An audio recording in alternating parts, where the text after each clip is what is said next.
បាទសួស្តីបងប្អូនទាំងអស់គ្នាដែលឆ្លាញ់ខាងគ្រឿងតន្ត្រីនេះបងជិតរបស់យើងទៅកាត់បានណាឃើញថា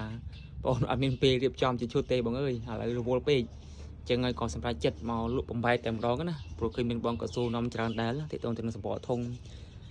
អុកលើហើយនឹងគ្រឿងចាក់ផ្សេងណាថ្ងៃនេះបងមកបំបែកលក់ហើយកំឡុងដំបងថារៀបជាឈុតដល់ពេលតែរវល់ពេកបងអើយចឹងក៏បំបែកតែម្ដងទៅបងមានតម្រូវការអ្វីមួយអាចទាក់ទងបងប្អូនបានណាអូខេឥឡូវយើងទៅមើលពីគ្រឿងចាក់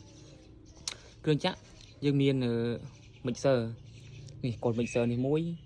ហើយ microphone មួយគូប្រភេទប្រើដុំបងនេះប្រើថ្មហើយនឹងមានប្រេ NPE ប្រេចេកសាប់សង់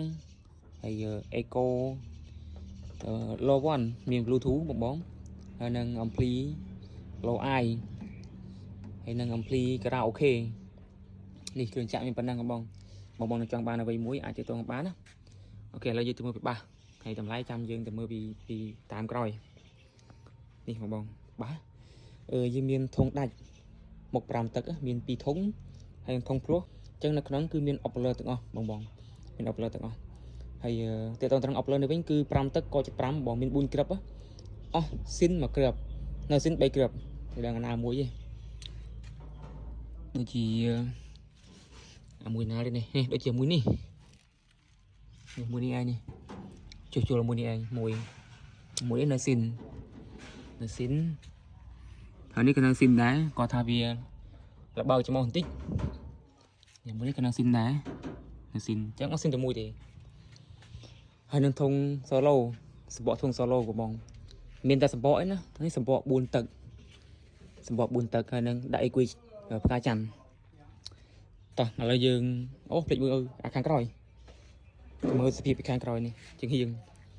មានស្នាមទីទួចបងនេះមានស្នាមទីទួចហើយបានទឹកពីខាងក្រោយបងអញ្ចឹងបើសិនជាបងតម្រូវឲ្យបងលាបថ្នាំឡើងវិញគឺបងលាបថ្នាំឲ្យវិញបានណាគាត់ថាឥឡូវអត់បានរៀបទេអត់បានរុញថ្នាំឡើងវិញទេរវល់ពេកមកប៉ុណ្ណាគឺថត់ប៉ុណ្្នឹងឯងអូខេឥឡូវយើងទៅមើលពីតម្លៃតោះតម្លៃទាក់ទងទៅនឹង mixer នេះបងលក់30រៀលនេះ mixer នេះ30រៀល mixer នេះសម្រាប់បងដែលគាត់យកទៅច្រៀងលេងលក្ខណៈគ្រួសារអីមកអេមមកឆ្ងាញ់បងនេះ mixer នេះហើយ microphone នេះបងលក់តែ 30000 នេះ microphone 30000ហើយប្រេភ្លើងនេះ35រៀលបងនេះ DVX Oyo 35រៀលហើយNPEនេះ